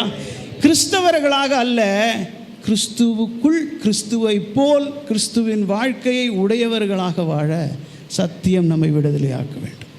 ஆமென், ஆமென். அடுத்ததாக நாம் பார்க்கிறோம், அவன் எப்படிப்பட்டவனாக இருக்கிறான். 5ஆம் வசனம், பிரியமானவனே, நீ சகோதரருக்கும் அந்நியருக்கும் செய்கிற யாவற்றையும் உண்மையாய் செய்கிறாய். உண்மையாய் செய்கிறவனாய் இருக்கிறான். சத்தியத்தில் நடந்து கொள்ளுகிறவன் சகோதரருக்கானாலும் அந்நியருக்கானாலும் செய்கிற எல்லாவற்றையும் உண்மையாக செய்கிறான். இந்த உண்மை, சத்தியம் வேறு, உண்மை வேறு. இந்த உண்மை குறித்து நம்ம அநேக காரியங்கள் வாசிச்சிருக்கோம். லூக்கா 16ஆம் அதிகாரத்தில் 10ஆம் வசனத்தில், கொஞ்சத்தில் உண்மை உள்ளவன் அநேகத்தில் உண்மை உள்ளவனாய் இருக்கிறான். அதாவது ஒரு பானை சோத்துக்கு ஒரு சோறு பதம். ஒரு சோறு வெந்து போச்சுன்னா எல்லா சோறும் வெந்து போயிருக்கும் அப்படின்னு பார்க்குறோம் இல்லையா? கர்த்தர் நம்மை அப்படி தான் பார்க்குறார். நீ கொஞ்சத்தில் உண்மையாக இருந்தால் உன்கிட்ட உன்னை நம்பி எதை வேணாலும் கொடுக்கலாம்ப்பா. அல்லேலூயா. ஆனால் அந்த கொஞ்சத்தில் நான் உண்மையாக இருக்க வேண்டும். உக்ரானக்காரனை குறித்து சொல்லும் பொழுது அவன் உண்மையாக இல்லைன்ட்டு தான் அவனை வேலையிலிருந்து அவனுடைய எஜமான். ஆனால் இன்னொரு உதாரணத்தை ஆண்டவர் சொல்வார். லூக்கா 19ஆம் அதிகாரம் எடுத்துக்கொள்ளுங்கள். 12ஆம் வசனத்திலேருந்து வாசிக்கும் பொழுது, பிரபுவாகிய ஒருவன் ஒரு ராஜ்யத்தை பெற்றுக்கொண்டு திரும்பி வரும்படி தூர தேசத்துக்கு போக புறப்பட்டான். புறப்படும்போது அவன் தன் ஊழியக்காரர்கள் 10 பேரை அழைத்து அவர்களிடத்தில் 10 ராத்தல் திரவியம் கொடுத்து, நான் திரும்பி வரும் அளவும் இதை கொண்டு. சரி, இந்த உவமை நம்ம எல்லாருக்குமே தெரியும். அவன் திரும்பி வந்த பொழுது 15ஆம் வசனத்தில், அவன் ராஜ்யத்தை பெற்றுக்கொண்டு திரும்பி வந்தபோது தன்னிடத்தில் திரவியம் வாங்கியிருந்த அந்த ஊழியக்காரரில் அவனவன் வியாபாரம் பண்ணி சம்பாதித்தது இவ்வளவு என்று அறியும்படி அவர்களை தன்னிடத்தில் அழைத்து வர சொன்னான். முந்தினவன் வந்து, ஆண்டவரே, உம்முடைய ராத்தலால் 10 ராத்தல் ஆதாயம் கிடைத்தது என்றான். எஜமான் அவனை நோக்கி, நல்லது உத்தம ஊழியக்காரனே, நீ கொஞ்சத்தில் உண்மையாய் இருந்தபடியால் 10 பட்டணங்களுக்கு அதிகாரியாயிரு போ. அடுத்ததாக வருகிறான், நான் 5 ராத்தல் சம்பாதித்தேன்னா. அப்போது அவன் என்ன சொல்லுகிறான்? அவனை நோக்கி, நீயும் 5 பட்டணங்களுக்கு அதிகாரியாயிரு. பின்பு வேறொருவன் வந்து, இதோ உம்முடைய ராத்தல், இதோ இதோ உம்முடைய ராத்தல், இந்த வச்சுக்கோ, நீ கொடுத்த நான் கொடுக்குறேன், அல்லேலூயா, நீர் கொடுத்ததை நான் உங்களுக்கே திருப்பி தரேன், அல்லேலூயா அப்படின்னு சொல்லி கொடுக்குறேன். நீர் விதைக்காததை மன்னிக்கணும், வைக்காததை எடுக்கிறவரும் விதைக்காததை அறுக்கிறவருமான ஹார்ட் மேன், ஸ்ட்ரிக்ட் மேன் இல்லையா அப்படின்னு தெரியும். அதனால் என்னால் வியாபாரம் பண்ண முடியாது, கொடுத்ததை பத்திரமா வச்சுருந்தேன், இந்த வச்சுக்கோன்னு திருப்பி கொடுத்துட்டான். அவன் என்ன நினச்சா, கொடுத்ததை பத்திரமா வச்சு திருப்பி கொடுத்தாலே உண்மையாக இருக்குன்னு நினச்சிருக்கான். நம்மில் பல பேர் அப்படி வச்சுருக்கோம். நமக்குள் நம்ம பல பேருக்கு என்னென்னா, கர்த்தர் நம்ம இடத்துல என்ன கொடுத்துருக்கிறாரு கூட தெரியாது, என்ன கொடுத்துருக்கிறாரு கூட தெரியாது. ஆனால் கொடுத்ததை கூட நாம் என்ன பண்ணுகிறோம் அப்படின்னா, ஒன்று கொடுத்தா கூட அதை வெளியில் கொண்டு வராமல் நாம் உள்ளவே வைத்து பத்திரமாக அதை மட்டும் கொண்டு போய் கொடுத்துக்கலாம் பரலோகத்தில். அல்லேலூயா, அல்லேலூயா அப்படின்னு நம்ம நினைக்கிறோம். ஆனால் கர்த்தர் சொல்லுகிறார், நீ அதை வங்கியில் வைத்திருந்தால் அதற்கு வட்டியாவது வாங்கியிருப்பேன்லங்கிறார். அல்லேலூயா. அவர் என்ன வட்டிக்கு காசு கொடுக்குறாரா? அப்படியா சொல்கிறார்? அவர் என்ன சொல்கிறார், நீ செய்கிற சின்சியாரிட்டி இல்லையே உனக்கு, உன்னுடைய இன்டென்ஷன் என்ன, உன்னுடைய மனநோக்கம் என்னவா இருக்கிறது? நான் முயற்சி செய்து பார்க்குறேன்னா அது முயற்சி செஞ்சியா, அதை தான் கேட்குறாருங்க. நீ முயற்சி செய்து உன்னால் முடியலைன்னா நீ முயற்சி செஞ்ச உண்மையை நான் அறிந்து கொள்வேன். ஆனால் உன்னிடத்தில் அந்த முயற்சியே இல்லையே. 10 ராத்தலை சம்பாதித்தவன் முயற்சி செய்தான், 5 ராத்தலை சம்பாதித்தவன் முயற்சி செய்தான், பாடுபட்டான், அதுக்காக நேரத்தை செலவு பண்ணான், அதுக்காக கஷ்டப்பட்டான். எதுக்காக? என் எஜமான் கொடுத்துட்டு போயிருக்கிறார். அல்லேலூயா. என் எஜமான் என்னை நம்பி கொடுத்துட்டு போயிருக்கிறார், நான் அதை பெருக்கி அவருக்கு தர வேண்டும். எஜமான் வந்தால் என்னை அதிகாரி ஆக்குவார்னு நினச்சிட்டு பண்ணல. நல்லா கவனிச்சுக்கோங்க, அதிகாரி ஆக்குவார் என்று தெரியாது. நமக்கு தெரியும் நித்தியத்துக்கு போனால் ஜீவ கிரீடத்தை பெற்றுக்கொள்வோம் என்று தெரியும். பவுல் சொல்கிறான், ஓடுகிற எல்லாருக்கும், இந்த ஓட்டத்தில் ஓடுகிற எல்லாருக்கும் என்ன உண்டு? பந்தய பொருள் உண்டு. இல்லையா? அதை அடைந்து கொள்ளும்படியாக ஓடணும், நமக்கு தெரியும். ஆனால் இங்கே இவங்களுக்கு தெரியாது. அதிகாரி ஆக்குவார், நமக்கு ஒரு அதிகாரத்தை தருவார், நமக்கு ஒரு செல்வாக்கு தருவார், தெரியாது. ராத்தலை கொடுத்து வியாபாரம் பண்ணிட்டு போகிறார். திரும்பி வரும்போது, என் எஜமான் எனக்கு கொடுத்தான், நான் எஜமானுக்கு உண்மையாக இருக்கணும். அல்லேலூயா. நான் உண்மையாக இருக்கிறதுக்கு பிரயாசப்படுறேன். ஒருத்தனுக்கு 10 ராத்தல் ஆதாயம் பெற்றது, ஒருத்தனுக்கு 5 ராத்தல் ஆதாயம் பெற்றது. இன்னொருத்தன் நான் இருக்கிறத கொடுத்தாலே உண்மைன்னு நினச்சான். கர்த்தர் சொல்கிறார், நீ உண்மையாக இல்லை. ஏன் உண்மையாக இல்லை? நான் ஒன்றும் தொலைக்கலையே, நீ கொடுக்கலன்னு ஒன்றும் பொய் சொல்லியே, உண்மையாக தானே திருப்பி. இல்லை, உன் உண்மை உன் முயற்சியில் இல்லை, உன் உண்மை அக்கறையில் இல்லை, உன் ஆர்வத்தில் இல்லை. You don't have interest, you don't have sincerity. உன்னிடத்தில் உறுதிப்பாடு இல்லை. உண்மையாரு, கர்த்தரிடத்திலும் உண்மையாக இருக்கணும், சகோதரிடத்திலும் அந்நியரிடத்திலும். கர்த்தரிடத்திலும் உண்மையாக இருக்கணும், வேலை செய்கிற இடத்துல அந்நியராக இருக்கிற ரட்சிக்கப்படாத அதிகாரியாக இருந்தாலும் உண்மையாக இருக்க வேண்டும். அல்லேலூயா, அல்லேலூயா. அதுதான் பரலோக ராஜ்யத்தை குறித்து ஒரு கடுகு விதையை கொண்டு இயேசு கற்றுக் கொடுப்பார்.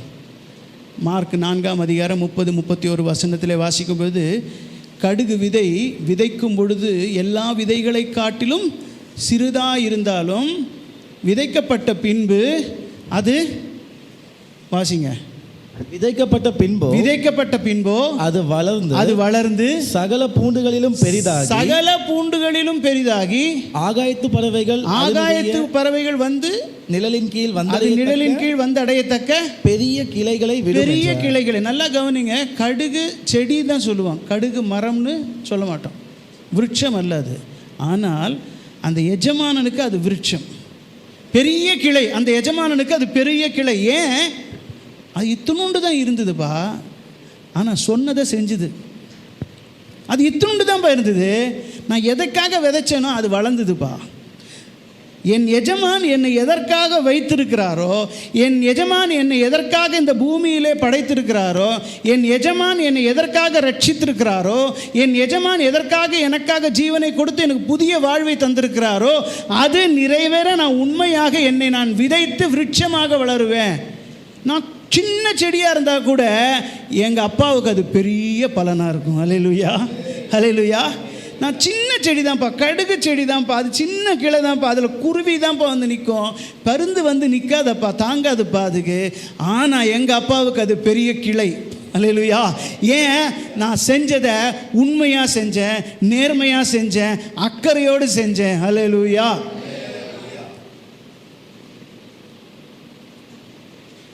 விசுவாசினா உண்மை உள்ளவனுக்கு பேர் தான் விசுவாசி. மத்தேயு 24ஆம் அதிகாரம் 44-46 வரைக்குமான வசனங்கள். நீங்கள் நினையாத நாழிகையிலே மனுஷகுமாரன் வருவார், ஆதலால் நீங்களும் ஆயத்தமாயிருங்கள். ஏற்ற வேளையிலே தன் வேலைக்காரருக்கு போஜனம் கொடுத்து, ஏற்ற வேளையிலே தன் வேலைக்காரருக்கு போஜனம் கொடுத்து அவர்களை விசாரிக்கும்படி எஜமான் வைத்த உண்மையும் விவேகமும் உள்ள ஊழியக்காரன் யார்? உண்மையும் விவேகமும் உள்ள ஊழியக்காரன் யார் அப்படின்னு சொல்லிட்டு எஜமான் வரும்போது அப்படி செய்கிறவனாக காணப்படுகிற, எப்படியே செய்கிறவனாக, உண்மையாக செய்கிறவனாக, உண்மையாக விசாரிக்கிறவனாக, உண்மையாக சர்வீஸ் பண்ணுறவனாக, உண்மையாக வாழுகிறவனாக இருக்கிறவனே. அல்லேலூயா. நாம் அவர் வருகிறார், சீக்கிரமாக வரப்போகிறார். திருச்சபை ஆயத்தமாகணும். எப்படி ஆயத்தமாகணும்? அவர் எதற்காக கொடுத்தாரோ அதுக்கு உண்மையாக வாழ்ந்து, உண்மையாக செய்து, அப்படியே அர்த்தம். அவர் சொன்னபடி மோசே அவர் சொன்னபடி ஆசாரிப்பு கூடாரத்தை கட்டினான் இல்லையா? நோவா அவர் சொன்னபடி பேழையை கட்டினான். நான் அவர் சொன்னபடி என் வாழ்க்கையை கட்டுறேன். அல்லேலூயா, அல்லேலூயா. என் வாழ்க்கை அவர் கொடுத்தது. அவர் என்ன விருப்ப பிரகாரம் நான் வாழ விரும்புகிறாரோ அப்படியே அதை உண்மையாக செய்வேன். என் வாழ்க்கையில் எனக்கு மாத்திரம் செய்ய மாட்டேன், என் சகோதரருக்கும் அதே உண்மையோடு செய்கிறேன். அவர்களுக்கு மாத்திரமல்ல, அந்நியருக்கும் உண்மை உள்ளவனாக இருக்கேன். அல்லேலூயா, அல்லேலூயா. சரி, நாம் அடுத்ததாக அவனோட வாழ்க்கையில் நாம் பார்க்கிறோம். அதே 3வது நிருபத்தில் 6வது வசனம் வாசிங்க. அவர்கள் உன்னுடைய அன்பை குறித்து சபைக்கு முன்பாக சாட்சி சொன்னார்கள். சபைக்கு முன்பாக காயுவின் அன்பை குறித்து சாட்சி சொன்னார்கள். தொடர்ந்து வாசிங்க. தேவனுக்கு முன்பாக பாத்திரமானபடி அவர்களை நீ வழிவிட்டு அனுப்பினால் நலமாயிருக்கும். ஆமாம், பாத்திரமானபடி, அதாவது அவர்கள் உனக்கு சாட்சி கொடுத்தார்களே அதற்கு தகுதியானபடி அவர்களை வழிவிட்டு அனுப்பு அப்படிங்கிற. அப்போது அவர்கள் உன்னை குறித்து என்ன சாட்சி சொன்னார்கள்? உன்னுடைய அன்பை குறித்து சாட்சி சொன்னார்கள். இந்த அன்பை குறித்து, அன்பு ரொம்ப அலாதியானது, நம்ம எல்லாருக்கும் தெரிஞ்சது. இயேசு அன்பாகவே இருக்கிறார். சரியா? ஆவியின் கனியிலே முதலானது என்னது? அன்பு. சரி, இயேசு தம்முடையவர்களை முடிவு பரியந்தம் அன்பு கூர்ந்தார். சரி, யோவான் எழுதும்போது அன்பை குறித்து, யோவானுடைய சுவிசேஷமும் அன்பை மையமாக கொண்டது. நிருபத்திலும் அன்பை குறித்து அநேக காரியங்களை எழுதியிருப்பார். தேவன் அன்பாகவே இருக்கிறார் இல்லையா? பிறப்பித்தவரிடத்தில் அன்பு கூறுகிறவன் அவரால் பிறப்பிக்கப்பட்டவரிடத்திலும் அன்பு கூறுகிறான். அப்படின்னா என்ன அர்த்தம்? தேவனிடத்தில் அன்பு கூறுகிறவன் தேவன் படைத்த எல்லாருக்கும் மேலாகவும் அன்பு கூறுகிறார்கள். சரியா? அன்பு, பூரண அன்பு பயத்தை புறம்பே தள்ளும். அப்படின்னா என்ன? பயமே இருக்காது, கவலையே இருக்காது, சஞ்சலமே இருக்காது. ஏனென்றால் தேவன் அன்பாக இருக்கிறது போலவே பூரண அன்பு என்னிலும் இருக்கிறது. ஆமென். இது விசுவாச அறிக்கையில் இது பயிற்சி. அப்போ அந்த பூரண அன்பு என்னில் நிறைய வேண்டும். அந்த பூரண அன்பினாலே நான் பயத்தை புறம்பே தள்ள வேண்டும். அந்த பூரண அன்பினாலே கவலைகளை நான் மேற்கொள்ள வேண்டும். அல்லேலூயா, அல்லேலூயா. சரியா? அப்போ வாழ்க்கையில் என் அன்பை குறித்து சாட்சி ஏற்பட வேண்டும் என்றால் அந்த அன்பு என்னில் நிறைந்து காணப்பட வேண்டும். தாவீது சொல்கிறான், என் பாத்திரம் நிரம்பி வழிகிறது. எதனால் நிரம்பி கர்த்தருடைய அன்பு என்னை நிரப்பி என்னில் நிரம்பி வழிய வேண்டும். என்னில் நிரம்பி வழிகிறதெல்லாம் என் பக்கத்தில் இருக்கிறவங்களுக்கு போகணும். அல்லேலூயா, அல்லேலூயா. என்னை சந்திக்கிறவர்கள், என்னோடு பழகுகிறவர்கள், நான் நடக்கிறவர்கள், நான் என்னோடு இருக்கிறவர்கள் எல்லாருக்கும் கர்த்தருடைய அன்பு என்னிலிருந்து, அல்லேலூயா, என்னிலிருந்து. அப்பொழுது அவர்கள் சொல்வார்கள், உன்னுடைய அன்பை குறித்து சபையிலே சாட்சி சொல்லுவார்கள். அல்லேலூயா. சரி, அப்போ அந்த அன்பை குறித்து சொல்லும் பொழுது அந்த அன்பை நான் எப்படி பண்ணோம்? அந்த அன்பு முதல்ல கர்த்தர் எனக்கு கொடுக்குறார். அப்படி தானே? நம்மக்கிட்ட அன்பு கிடையாது. இருக்கா யார்கிட்டயாவது? கர்த்தர் கொடுத்தது தான் நம்மிடத்தில், அப்படி தானே? அப்போது கர்த்தர்கிட்ட கொடுக்கும்போது அங்கே வாசிக்கிறோம், லூக்கா சுவிசேஷம், ஒரு நிமிஷம், எஸ், லூக்கா சுவிசேஷம் 10ஆம் அதிகாரத்தில் 25ஆம் வசனத்திலேருந்து வாசிக்கும் பொழுது, அப்பொழுது நியாயசாஸ்திரி ஒருவன் எழுந்திருந்து அவரை சோதிக்கும்படி, போதகரே, நித்திய ஜீவனை சுதந்திரித்துக் கொள்ளும்படிக்கு நான் என்ன செய்ய வேண்டும் என்று கேட்டார். நித்திய ஜீவனை சுதந்திரித்துக் கொள்ளும்படிக்கு நான் என்ன செய்ய வேண்டும்? இயேசுவினிடத்தில் வந்து பல பேர் கேட்பாங்க. ஒரு ஐஸ்வர்யவானாகிய இளைஞன் கேட்குறான், அவங்ககிட்டையும் சொல்லுகிறார் கற்பனைகளெல்லாம் சொல்லி இதெல்லாம் செய் அப்படின்னு.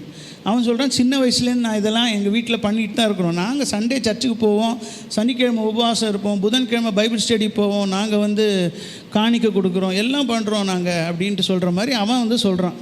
அப்போ அவர் சொல்கிறார், அவனிடத்தில் அன்பு கூர்ந்து நீ உனக்கு உண்டானது எல்லாவற்றையும் விற்று தரித்திரர் கொடுத்துட்டு நீ மட்டும் என் பின்னாடி வாங்குற. அது அவனால் முடியாது, ஏன்னா அவன்கிட்ட அன்பு இல்லை. அவன்கிட்டக்க கர்த்தர் மேலேயும் அன்பு இல்லை, பிரத்தியான் மேலும் அன்பு இல்லை. ஆகையினால அவனுக்கு அவன் மேலே மட்டும் அன்பு இருக்கிறபடினாலே, அவன் மிகுந்த ஆஸ்தி உள்ளவனாக இருந்தபடினாலே மனவேதனைப்பட்டு இயேசுவை விட்டு விலகி போகிறான். இந்த இடத்துல நியாயசாஸ்திரி வந்து என்ன கேட்குறான்? நித்திய ஜீவனை அடைந்து கொள்ள நான் என்ன செய்ய வேண்டும்? அவன் நியாயசாஸ்திரின்னு சொல்லும்பொழுது கர்த்தர் சொல்கிறார், நியாய பிரமாணத்தில் என்ன எழுதி இருக்கிறது, நீ வாசிக்கிறது என்ன என்று கேட்கிறார். அப்பொழுது அவன் சொல்லுகிறான், 27ஆம் வசனம் வாசிங்க. அவன் பிரதியுத்தரமாக, உன் தேவனாகிய கர்த்தரிடத்தில், உன் தேவனாகிய கர்த்தரிடத்தில் உன் முழு இருதயத்தோடும், உன் முழு இருதயத்தோடும், உன் முழு ஆத்துமாவோடும், முழு ஆத்துமாவோடும், உன் முழு பலத்தோடும், உன் முழு பலத்தோடும், உன் முழு சிந்தையோடும் அன்பு கூர்ந்து, உன் முழு சிந்தையோடும் அன்பு கூர்ந்து, உன்னிடத்தில் அன்பு கூறுவது போல, உன்னிடத்தில் அன்பு கூறுவது போல பிறனிடத்திலும் அன்பு கூறுவாயாக என்று எழுதியிருக்கிறது என்றார். அதற்கு இயேசு என்ன சொல்லுகிறார்? நீ நிதானமாய் உத்தரவு சொன்னாய், அப்படியே செய் அப்படின்ட்டார். அவ்வளோதான். இப்போ அப்படியே செய். இப்போ நமக்கு தெரிந்த வசனம் தானே, இது தெரிந்த வசனம் தானே, அப்படியே செய்யலாமே. நம்ம செய்யலாம்ல? செய்யலாமா? சத்தமாக செய்யலாமா? எப்படி செய்யலாம்? உன் தேவனாகிய கர்த்தரிடத்தில் உன் முழு இருதயம்னா என்ன? முழு இருதயத்தோடுன்னு சொல்லிடுறோம்ல. இருதயம்னா என்ன பிரதர்? என்ன பிரதர் சொல்லுங்க, என்ன சிஸ்டர் சொல்லுங்க, இருதயம்னா என்ன? இருதயம் என்பது நம்மளுடைய வாழ்வை குறிக்கிறது. இருதயம் வாழ்க்கைக்கு ஆதாரம், அப்படித்தானே? டெத் சர்டிஃபிகேட்டில் என்ன எழுதி தராங்க? ஹார்ட் அட்டாக், கார்டியாக் அரெஸ்ட், இருதயம் நின்று போயிடுத்து. இருதயம் நின்று போயிட்டால் வாழ்க்கை நின்றும், அப்படித்தானே? என்ன அப்படித்தானே? தப்பாக சொல்லிட்டேனா? கரெக்டு தானே? கரெக்டு தானே? அப்போ இருதயம் நின்னா வாழ்க்கை நின்றும். அப்போ இருதயம் துடிச்சா வாழ்க்கை இருக்கும். அப்போ இருதயம்னா வாழ்க்கை. உன் முழு வாழ்க்கையோடும் கர்த்தரிடத்தில் அன்பு கூறணும். உன் முழு வாழ்க்கையிலும் கர்த்தரிடத்தில் அன்பாக இருக்கணும். உன் முழு வாழ்க்கை முழுவதுமாய் கர்த்தர் உன் பேரில் அன்பாக இருக்கிறது போல நீ கர்த்தரிடத்தில் அன்பாக இருக்கணும். அடுத்தது சொல்லுறது முழு ஆத்மாவோடும். அப்படின்னா என்ன அர்த்தம்? ஆத்மானா யாருன்னு சொன்னேன்? நான் தான். எனக்கு ஆசை இருக்குது, எனக்கு விருப்பம் இருக்குது, எனக்கு சுய சித்தம் செய்யும் தீர்மானிக்கும் ஆற்றல் இருக்குது. அதற்காக உபவாசித்து கர்த்தரையே அசைக்கிற வல்லமையின் ஆவியானவரை எனக்கு கொடுத்துருக்கிறார் இல்லையா? அதற்காக கொடுக்கல. என் விருப்பம், என் தீர்மானம், என் சித்தம் எல்லாவற்றையும் அவருக்கு அர்ப்பணித்து அவரிடத்தில் அன்பு கூறுவேன்ப்பா. என்னையே அர்ப்பணிப்பேன், என் வாழ்க்கையை அர்ப்பணிப்பேன். நான் என்கிற என்னை அர்ப்பணித்து, என்னுடைய சுயத்தை அர்ப்பணித்து, என்னுடைய ஆசாபாசங்கள், விருப்பு வெறுப்புகள், என்னுடைய பிடிவாதங்கள், என்னுடைய எல்லாவற்றையும் அவரிடத்தில் அர்ப்பணித்து நான் ஒன்றும் இல்லைன்னு சொல்லி அவரிடத்தில் அன்பு கூறுவேன். அடுத்தது சொல்லியிருக்கு, உங்கள் முழு பலத்தோடும். சரீரம் நம்ம கொடுத்துருக்கிற சரீர பலம், நம்ம கொடுத்துருக்கிற சத்துவம், நம்ம கொடுத்துருக்கிறதான தெம்பு, ஆரோக்கியம் எல்லாவற்றையும் இதெல்லாம் அவர் தானே படைத்தார், இது அவரது தானே. அவருக்கே நான் அர்ப்பணித்து நான் அன்பு கூறுகிறேன். 4வது முழு புத்தி, படிப்பு, அனுபவம், ஞானம் இதெல்லாம் கற்றுக்கொள்வதற்கு வாய்ப்பை கொடுத்துருக்கிறார்ல. இது எல்லாவற்றையும் கொண்டு அவரிடத்தில் நான் என்னில் இருக்கும் என் வாழ்க்கை, என் சுயம், என் தீர்மானம், என் சரீரம், என்னுடைய புத்தி, என்னுடைய ஞானம் எல்லாவற்றாலும் என் தேவனிடத்தில் எவ்வளவு அன்பு கூற முடியுமோ அவ்வளோ அன்பு கூறுவேன்ப்பா. ஏன்னா அவர் எல்லாத்தையும் எனக்கு கொடுத்து அன்பு கூர்ந்தார். தேவன் முந்தி அன்பு கூர்ந்தார். எப்படி அன்பு கூர்ந்தார்?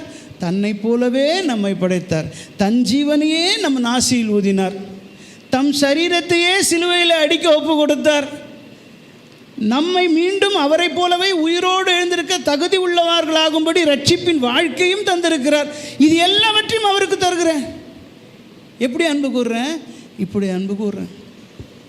இப்படி அன்பு கூறும்போது கர்த்தர் சொல்கிறார், நீ இப்படி என்னில் அன்பு கூறுவது போலவே நீ உன்னிலும் அன்பு கூர்ந்துக்குங்கிறார். ஹல்லேலூயா. நீ இப்படி என்னில் அன்பு கூறுவது போலவே உன் முழு வாழ்க்கையிலும் உன்னையில் அன்பு கூறு. உன் முழு மனதிலும் உன்னை நீ அன்பு கூறு. உன் முழு பலத்தோடு உன் மேல் அக்கறை செலுத்து, அன்பு செலுத்து. ஆரோக்கியமாக இருக்கணும், அன்பு செலுத்து. நல்லா இருக்கணும், அன்பு செலுத்து. உன் முழு புத்தியும் ஞானமும் நீ ஜாக்கிரதையாக இருக்கும்படியாக உன்மேல் அன்பு செலுத்து. இதுபோல உன் பக்கத்தில் இருக்கிறவன் மேலே அன்பு செலுத்துங்கிறார். அல்லேலூயா. அவர் சும்மா கொடுக்க மாட்டார். நல்லா கவனிச்சுக்கோங்க. இத்தனையும் சேர்த்து என்னில் அன்பு கூறு, இத்தனையும் சேர்த்து நீயும் உன்மேல் அன்பு கூர்ந்து இதே போலவே உன் பக்கத்தில் இருக்கிறவனுக்கும் அன்பு செய். அன்பு எப்படிப்பட்டதாக இருக்குது? கடுமையானதாக இருக்கிறது. அன்பு எப்படிப்பட்டதாக இருக்குது? பயிற்சி நிறைந்ததாக இருக்கிறது. அதனால தான் எபேசியர் 3ஆம் அதிகாரத்தில் வாசிக்கிறோம், சகல பரிசுத்தவான்களோடு கூட அவருடைய அன்பின் அகலம், நீளம், ஆழம், உயரம் என்று இன்னதென்று உணர்ந்த பின்பும் அதற்கு பேர் அறிவுக்கு எட்டாத அன்பு. அந்த அறிவுக்கு எட்டாத அன்பில் அறிந்து கொள்ள வல்லவர்களாகவும் தேவனுடைய சகல பரிபூரணத்தினாலும் நிறைந்தவர்களுமாய் இருப்பதற்கு அவர் அனுகிரகம் பண்ணுவார். அப்போது அன்பு என்ன செய்கிறது? தேவன் எப்படிப்பட்டவராக இருக்கிறாரோ அப்படியே நம்மை மாற்றுகிறது. அவர் தீயோர் மேலும் நல்லோர் மேலும் மழையை வர்ஷிக்க பண்ணி சூரியனை உதிக்க பண்ணுகிறாரே, அப்போ நானும் எப்படிப்பட்டவனாக இருப்பேன்? தேவனை போலவே நான் பரிசுத்தர் ஆகையினால் நீங்களும் பரிசுத்தமாக இருங்கள். அப்படின்னா என்ன அர்த்தம்? நான் அன்பாக இருக்கிறேன் ஆகையினால் நீங்களும் அன்பாக இருங்கன்னு அர்த்தம். அன்பு தான் பரிசுத்தம். அந்த அன்புக்கு கரை கிடையாது. அந்த அன்புக்கு எந்த தீங்கும் நினைக்க தெரியாது. அந்த அன்பு புறம் பேசாது. அந்த அன்பு மேன்மை பாராட்டாது. ஆனால் அந்த அன்பு கண்டிக்கும், அந்த அன்பு தண்டிக்கும், அந்த அன்பு கற்றுக் கொடுக்கும், அந்த அன்பு ஒருபோதும் விட்டு விலகாது. அல்லேலூயா, அல்லேலூயா, அல்லேலூயா. அப்போ அந்த அன்பை நான் கொண்டவனாக, அந்த அன்பை கொண்டவனாக. இன்னொரு சின்ன உதாரணத்தை இயேசு கற்றுக் கொடுத்ததை சொல்ல. யோவான் 21ஆம் அதிகாரம் 15, 16, 17 3 வசனங்களில் உயிர்த்தெழுந்த இயேசு பேதுருவை பார்த்து, யோனாவின் குமாரனாகிய சீமோனே, இவர்களிலும் அதிகமாக என்னிடத்தில் அன்பு கூறுகிறாயா என்று கேட்பார். பேதுரு அதற்கு பிரதியுத்தரமாக, ஆம் ஆண்டவரே, நான் உம்மை நேசிக்கிறேன் என்று சொல்லுவான். சற்று தூரம் நடந்து போயிட்டு திரும்பியும் இயேசு அவனை பார்த்து கேட்பார், யோனாவின் குமாரனே, நீ என்னில் அன்பாக இருக்கிறாயா என்று கேட்பான். திருப்பியும் பேதுரு அதே ஆன்சர் தான் சொல்லுவார், என்ன நான் உம்மை நேசிக்கிறேன் என்பது நீ அறிந்திருக்கிறாய்.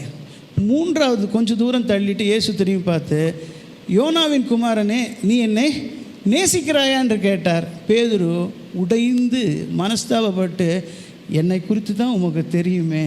அப்படின்னா என்ன அர்த்தம்? அவன் நேசிக்கிறதையும் சரியாக செய்யலைன்னு அர்த்தம். அப்போது அன்புனா என்ன, நேசம்னா என்ன? நமக்கு அன்புனாலும் நேசம்னாலும் ஒன்று தானே. ஆனால் அன்பு, அப்போ ஏன் இயேசு அந்த கேள்வியே திருப்பி கேட்கணும்? 2 தடவை அன்பு கூறுகிறாயான்னு கேட்டார். 2 தடவை பதில் நேசிக்கிறேன்னு சொன்னார். 3ஆம் தடவை அவன் சொன்ன நேசிக்கிறாயன்னு அதையாவது உருப்படியாக செய்கிறியா, நேசிக்கிறதையாவது உருப்படியாக செய்கிறியான்னு கேட்டார். அவன் அதையும் உருப்படியாக செய்யலாம். அதனால தான் சொல்கிறான், மனசு உடைஞ்சி சொல்கிறான், ஆண்டவரே நீர் எல்லாவற்றையும். அப்போ என்ன அப்படின்னா, நேசம், அஃபெக்ஷன், அன்பு, லவ், அன்கண்டிஷ்னல் லவ். சாதா லவ் அப்படிலாம் கிடையாது. லவ்னாலே அன்கண்டிஷ்னல் தான். லவ்னாலே அன்கண்டிஷ்னல் தான். நேசம் இருக்குது தெரியுமா, அது கண்டிஷ்னல் அஃபெக்ஷன். கணவன் மனைவி மேல் வைப்பது நேசம். மனைவி கணவன் மேல் வைப்பது நேசம். பேதுரு இயேசுவின் மேல் வைத்தது நேசம். அதுவும் சரியா இல்லை. ஏன்? மறுதலிச்சிட்டான் இல்லையா? நீ சிறைச்சாலைக்கு போகக்கூடாது, உனக்கு மரணம் வரக்கூடாது, அப்படியே வந்தாலும் நான் உன் கூட இருப்பேன் நான் எல்லாம் சொன்னான். இதெல்லாம் அஃபெக்ஷனில் அறிக்கையிடுறது, விசுவாசத்தில் அறிக்கை இல்லை, அஃபெக்ஷனில் அறிக்கையிடுறது. நான் செஞ்சே முடிப்பேன்ட்டு இந்த வாசல் தாண்டோன்னா மறந்து போயிடும். அஃபெக்ஷன் உணர்ச்சி வசப்படும். அன்பு உணர்வு கொடுக்கும், அன்பு உணர்த்தும். அஃபெக்ஷன் உணர்ச்சி வயப்படுத்தும், அன்பு வஞ்சிக்காது. அஃபெக்ஷன் நேசம் வஞ்சிச்சிடும், நம்மளை ஏமாற்றிடும். அதனால் இயேசு சொல்கிறார், நீ அதையாவது சரியானா அதையுமே சரியாக செய்ய மாட்டேங்கிற. அப்போ அன்பு எப்படி இருக்குது? நான் கர்த்தரிடத்தில் அன்பு கூற வேண்டும். எப்படி அன்பு கூற வேண்டும்? அவர் என்னிடத்தில் அன்பு கூர்ந்தார். எப்படி அன்பு கூர்ந்தார்? எந்த கண்டிஷனும் இல்லை, எந்த நிபந்தனையும் இல்லாமல் என் மேல் அன்பு கூர்ந்தார். அதுபோலவே நானும் கர்த்தரிடத்தில் எந்த நிபந்தனையும் இல்லாமல் அன்பு சொல்லுங்க. அன்பு என்ன பிரதர், எவ்வளவு ஜெபம் பண்ணியிருக்கேன், நான் எவ்வளவு லிஸ்ட்டு வச்சுருக்கேன், இதெல்லாம் கொடுக்காம நான் அவரிடத்தில் எப்படியான? அவர் கொடுத்தாலும் கொடுக்காட்டிலும் அவர் என் கர்த்தர். சாத்ராக் மேஷாக் ஆபேத்நேகோ சொல்லுகிறார், என்ன சொல்லுகிறார்? எங்கள் கர்த்தர் எங்களை விடுவிக்க வல்லவராக இருக்கிறார். அவர் விடுவிக்கலைனாலும் அவர் தான் என் கர்த்தர், ஒன்றா சேவிக்க மாட்டேன். அன்பு என்ன? நான் மரிக்கும் தருவாயிலும் அவர் என்னை காப்பாற்றாவிடிலும் அவர்தான் என் தேவன், அவரிடத்தில் அன்பாக இருப்பேன். அதுதான் சாத்ராக் மேஷாக் ஆபேத்நேகோ. அப்போ அன்பு என்ன சொல்கிறது? அவர் கர்த்தராக இருக்கிறதுனால தானே நான் அன்பு கூறுகிறேன். அவர் எனக்கு கொடுக்குறாருங்கிறதுக்காக அன்பு கூறுறதில்ல. அதனால்தான் ரோமர் 8:28 வாசிக்கிறோம், அன்றியும் அவருடைய தீர்மானத்தின்படி அழைக்கப்பட்டவர்களாய் அவரிடத்தில் அன்பு கூற வேண்டும். அவரிடத்தில் அன்பு கூறுவது அவர் தருவதற்காக அல்ல, அவர் அருளுவதற்காக அல்ல, அவருடைய ரட்சிப்புக்காக இல்லை, அவருடைய தீர்மானத்தின்படி என்னை அழைத்திருக்கிறார்ப்பா. என்னுடைய தீர்மானத்தின் பிரகாரம் அல்ல, என்னுடைய நோக்கத்திற்காக அல்ல, அவருடைய தீர்மானம், அவருடைய நோக்கம், அவருடைய சித்தத்திற்காக என்னை அழைத்திருக்கிறார். நான் அவரிடத்தில் அன்பு கூறுவேன். அல்லேலூயா. பிரியமானவனே, உன் ஆத்துமா சத்தியத்தில் நடந்து உண்மையாய் செய்து அன்பாய் இருந்தால் எல்லாவற்றிலும் வாழ்ந்து சுகமாயிரு. அல்லேலூயா, அல்லேலூயா, அல்லேலூயா. ஹாப்பி? சந்தோஷமா? சந்தோஷமா? புரிஞ்சுதா? தலைகளை தாழ்த்தி ஜெபிக்கலாம். தகப்பனே, எங்களை தாழ்த்தி ஒப்பு கொடுக்கிறோம். இவ்வளவு நேரம் உடைய வார்த்தையை கொண்டு நீர் எங்களோடு நீர் பேசின உம்முடைய தயவுக்காக நன்றி. கேட்ட உம்முடைய பிள்ளைகளை, கவனித்தவர்களை, உணர்ந்தவர்களை, இதை நான் கற்றுக்கொண்டேன், புரிந்து கொண்டேன், இதை என் வாழ்க்கையாக பயிற்சி செய்ய என்னை ஒப்பு கொடுக்கிறேன் என்று இப்பொழுதும் உடைய பாதத்தில் ஒப்பு கொடுக்கிறவர்களை அப்பா நீர் கரம் பிடித்து நடத்துவீராக. சத்திய ஆவியானவர் அவர்களை தொடர்ந்து வழி நடத்துவாராக. சகல சத்தியங்களுக்குள்ளாகும் சத்தியத்தின் ஆழத்திற்குள்ளாகும் வழி நடத்துவாராக. கருத்தோடு கற்றுத்தந்து தகப்பனை வழி நடத்துவாராக. உம்முடைய கரத்திலே ஒப்பு கொடுக்கிறோம். நீர் துணையாயிரும். உடைய கரம் ஒவ்வொருவரையும் ஆளுகை செய்யட்டும் அப்பா.